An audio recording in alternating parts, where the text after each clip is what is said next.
Hi, my name's Kelsey. I'm a genius here at United BMW. Today we're going to take a look at our first ever 228 Gran Coupe. The 2020 228 has a starting MSRP of $37,500, does 0 to 60 in 6 seconds flat. It has a 2-liter 4-cylinder engine. BMW has designated that engine as a B48 engine. We'll take a look at that here in just a moment. It has BMW's intelligent all-wheel drive system that we call xDrive. It has 228 horsepower, 258 pounds-feet of torque, gets an average of about 33 miles per gallon. The transmission is an 8-speed ZF automatic trans, and it does a top speed of 130 miles per hour. The brand new 228 combines progressive coupe styling with classic BMW sportiness. The color that we have in this model here is black sapphire metallic. These are based on the Eurospec 1 series. It is 178 inches long, 56 inches tall, weighs just about 3,400 pounds at the curb. It's the smallest, most compact BMW available, and it is unofficially replacing the recently discontinued 320. You will notice that the front fascia of the 2020 228 is more representative of BMW's new, more aggressive styling language. So you can see these hard set lines here in the hood that go all the way back, and then this hood line here has been moved back instead of coming forward to about here. These do have active kidney grills. Instead of moving side to side like most of the typical BMWs do, you can see this panel lifts up this way. These are our adaptive LED headlights. Laser lights are not available on the 228 at this time.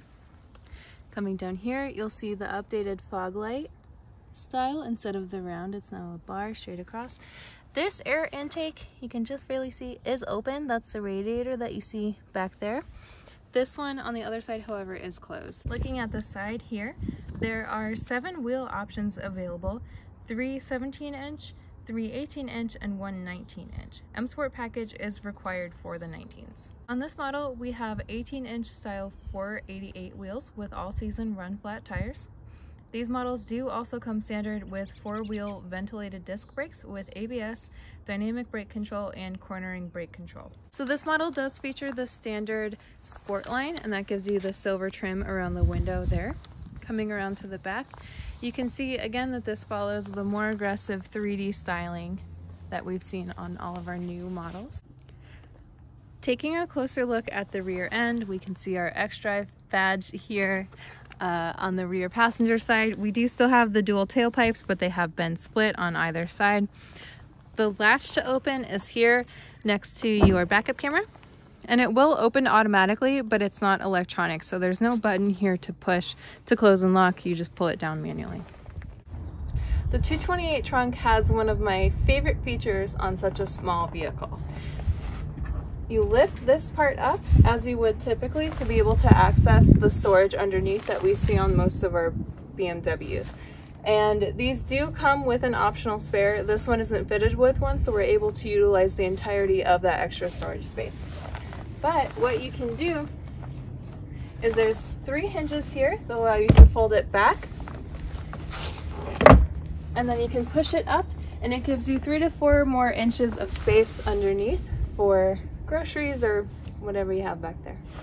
This is a closer view of the trunk. So to pull it back, simply pull it forward, and there you have it. And this is a 12 cubic foot trunk. Here you have a small storage area.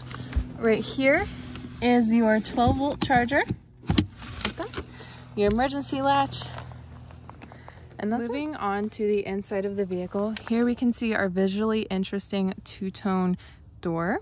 So this is a lighter beige, and then this is just a standard black. This model does have the Oyster Sensitech. So here, as we've seen in all 2019 and on vehicles, the lock and unlock button has been moved to the back of the door handle. The door handle has that distinctive Hofmeister kink shape.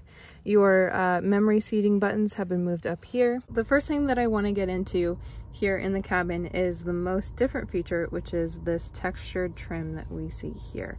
This is the first for BMW as far as a overtly textured metal trim goes. And this is the new redesign of the ambient lighting. So if we get in close here, you can see these lines that go across, the horizontal ones, that's your new ambient light bars. So instead of having a light bar that you could see that went along here, or even on some older models underneath here, it's now integrated into the trim. Now it's too bright out for us to see it, but it's these horizontal bars right there.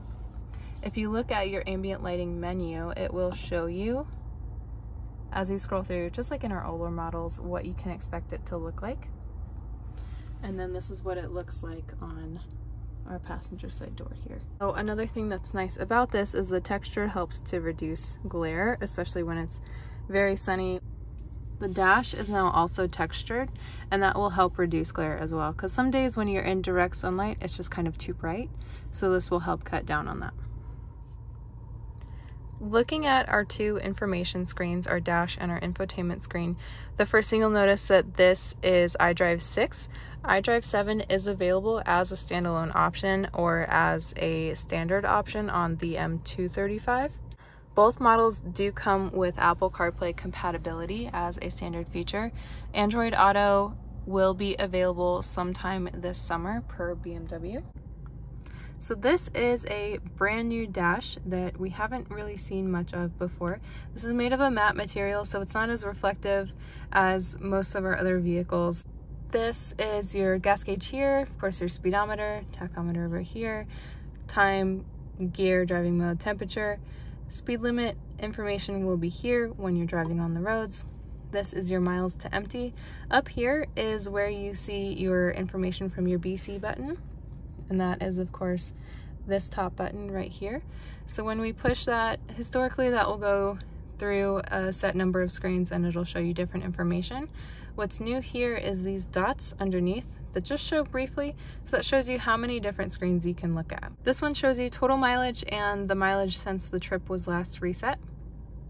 And then you just continue to push through for your different displays. So if you're very familiar with BMW, you will notice that this has been lifted quite a bit. Typically we see the light panel more down here, but the entire dash line has been raised, and this is at a slant because, like I said before, this is the most compact BMW available.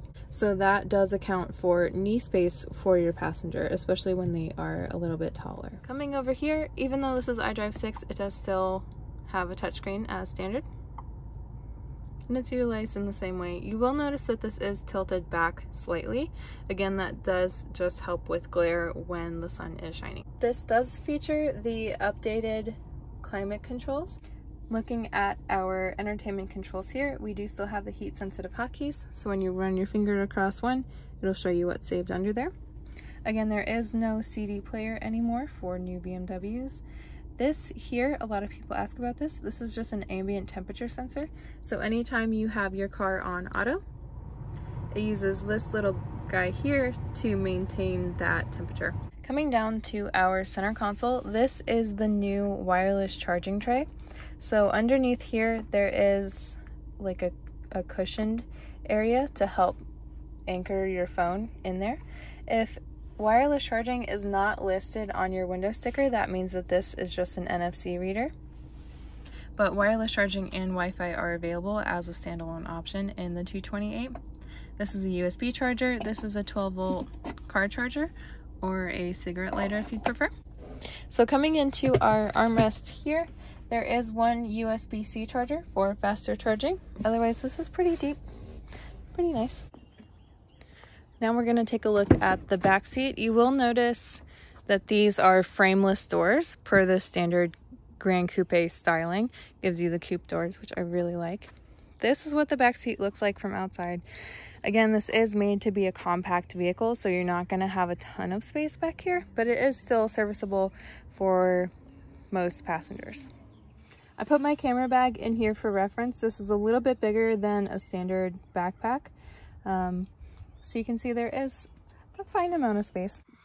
As far as knee space goes, as always, this seat is set up for me to drive.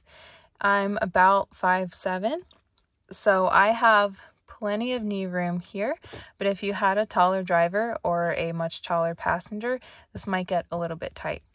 But for BMW's smallest car, that's a great amount of space. One concern that we always hear is headspace in the back seat. I'm 5'7" and I still have a good 3 or 4 inches of room up here. But if you are taller than me, or if you like a taller hairstyle, you might find yourself scraping. So this model does also come with cup holders in the rear. You have one in each door, and then you also have one here. So you have a little pulse tab here, and there's a button right here that just pops right open, and you can set your drink there. Then if you were to put your seats down, this tab right here is how you would put down your middle seat to create a pass-through to the trunk. Looking at the engine here, this strut across here, this metal bar that you see, just increases the rigidity of the front end. You will see that red cap back there. That is your positive terminal. Previously, in most models, it was somewhere over here, but it's been moved to the front of the driver's seat. There are 7 different versions of this specific engine, the B48 engine that I mentioned before. This is the 170 kilowatt version, if that means anything to you. This version of the B48 is used in different models of BMW that tend to have less power. It's also used in several models of the Mini Cooper. So this specific engine replaces the N20, but like the N20, the block and head are both made of aluminum. It does have a twin scroll turbo, direct injection, Valvetronic, and double Vanos systems. And as I mentioned before, this is a 2-liter inline 4-cylinder engine that produces 228 horsepower. And that is absolutely everything that I know about the 2020 228 Gran Coupe. If you have any other questions, please always feel free to drop me a comment below.